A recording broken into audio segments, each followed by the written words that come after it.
Assalamualaikum warahmatullahi wabarakatuh. Halo pemirsa Tacing TV, senang sekali hari ini kita bisa berjumpa lagi. Dan terima kasih Anda telah setia bersama Tacing TV.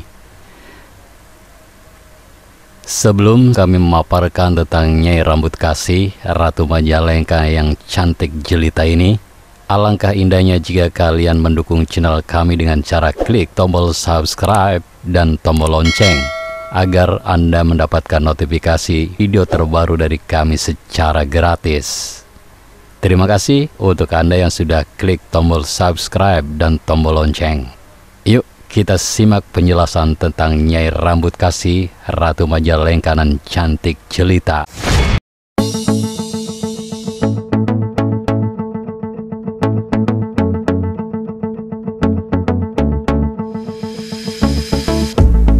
Batur sedulur sekampung, nama Nyai Rambut Kasih bagi warga Kabupaten Majalengka kerap dikaitkan dengan sejarah berdirinya daerah tersebut.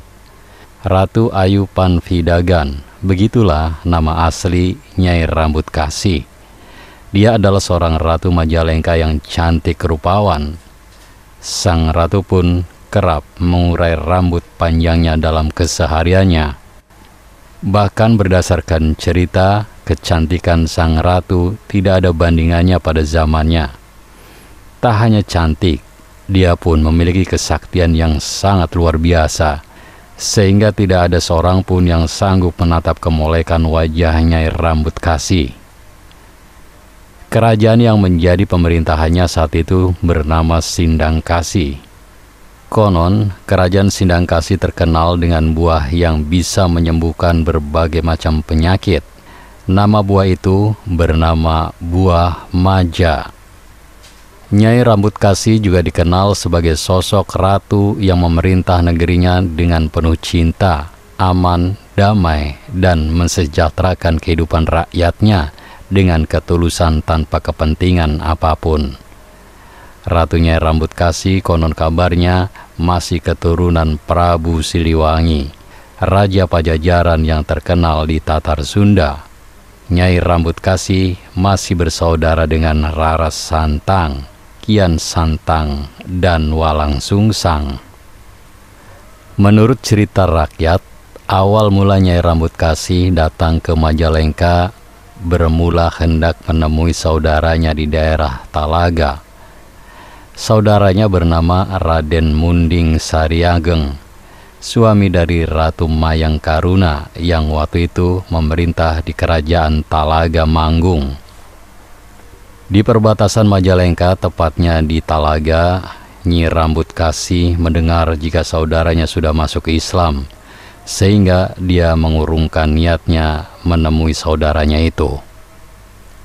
Dia singgah di Sindang Kasih dan membuat pemerintahan dengan daerahnya meliputi Sindang Kasih, Kulur, Kawung Hilir, Ciuri, Cicenang, Cigasong, Babakan Jawa, Munjul, dan Cijati.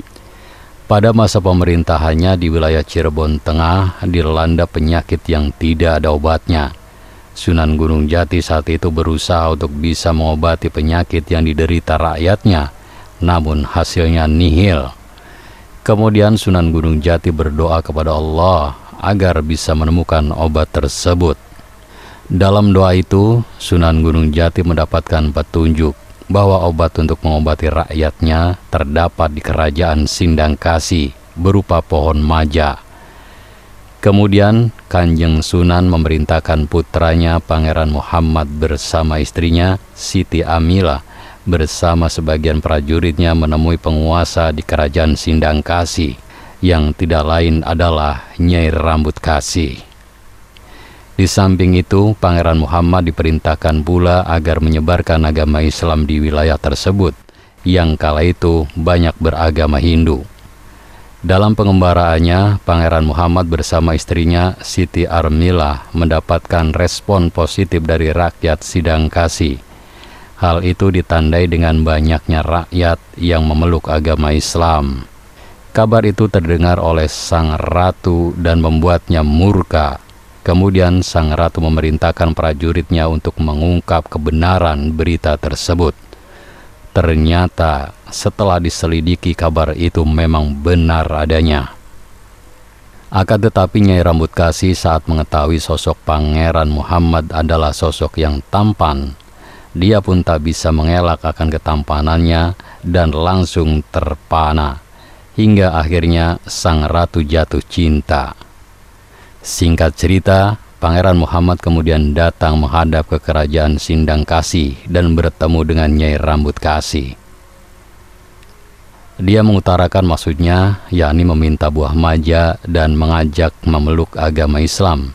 Namun permintaannya ditolak mentah-mentah, sedangkan buah maja akan diberikan dengan syarat Pangeran Muhammad mau menikahinya.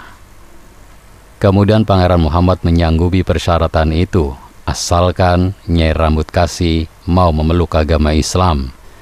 Menanggapi permintaan itu, Ratu menolaknya, hingga akhirnya terjadi pertempuran antara Pangeran Muhammad dengan Nyai Rambut Kasih. Saat terjadi pertempuran, Ratu Nyai Rambut Kasih terdesak dan hampir mengalami kekalahan. Hingga akhirnya, karena tak rela buah maja yang menjadi simbol kerajaan tersebut, sang ratu pun akhirnya menghilangkan diri bersama buah majanya. Saat melihat kondisi tersebut, prajurit Pangeran Muhammad yang berasal dari Cirebon berkata, "Majalangka, Majalangka," yang dalam bahasa Indonesia langka artinya tidak ada atau menghilang. Diduga karena pelafalan yang sulit sehingga orang Sunda menyebutnya Majalengka atau Majalengka. Hingga akhirnya nama Kabupaten Majalengka tidak terlepas dari kisah tersebut. Majalangka menjadi Majalengka, begitu menurut cerita rakyat yang beredar dari mulut ke mulut secara turun-temurun. Mengenai bukti keberadaan Nyai Rambut Kasih, selain berada di gedung pendopo Kabupaten Majalengka dengan kamar khususnya, konon kerap kali pegawai Pemkab Majalengka menyaksikan penampakan seorang wanita berambut panjang terurai, mengenakan gaun ala wanita bangsawan zaman dulu. Diyakini betul bila itulah sosok Nyai Rambut Kasih. Selain gedung pendopo, petilasan Nyai Rambut Kasih yang kerap dikunjungi masyarakat terletak di Kampung Parakan, Kelurahan Sindang Kasih, Majalengka. Di sana terdapat bangunan bercungkup, batu-batu tempat semedi, dan sumur Cikahuripan yang airnya dipercaya bisa membawa keberkahan dalam hidup. Bahkan pada tanggal 7 Juni 1994, Bupati Majalengka Haji Adam Hidayat ketika itu berkenan meresmikannya sebagai kawasan cagar budaya yang harus dilindungi. Selain Sindang Kasih, tempat persinggahan Nyai Rambut Kasih lainnya terdapat di Dusun Banjaran Hilir, Kecamatan Banjaran, Majalengka. Lokasinya berada di tanah milik seorang juru kunci yang diamanahi secara turun-temurun. Masyarakat Dusun Banjaran Hilir dan sekitarnya sampai sekarang masih mempercayai akan kehadiran sosok Nyai Rambut Kasih di tempat itu.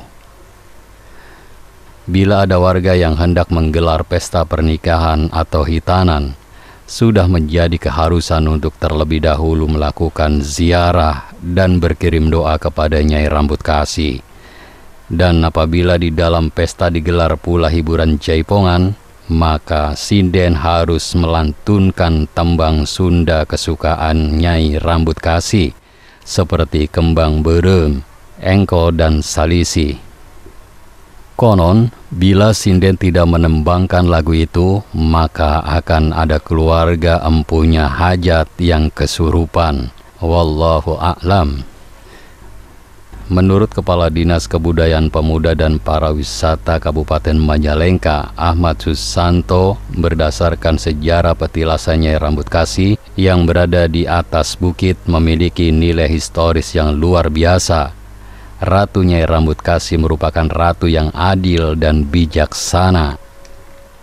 Konon katanya dia menghilang karena saat itu Pangeran Muhammad atau putra Sunan Gunung Jati mengajak masuk Islam, namun merasa keberatan. Terjadilah pertarungan dan kalah, lalu menghilang di sini dengan ditandai sebuah batu. Batur sedulur sekampung, demikian kisah tentang Nyai Rambut Kasih yang ayu rupawan. Saya yakin Anda memiliki pendapat yang berbeda. Oleh karena itu, jika ada perbedaan, silakan tulis di kolom komentar dengan bijak. Terima kasih telah menonton video ini sampai selesai. Jangan lupa klik tombol subscribe, like, komen, dan share sebanyak-banyaknya.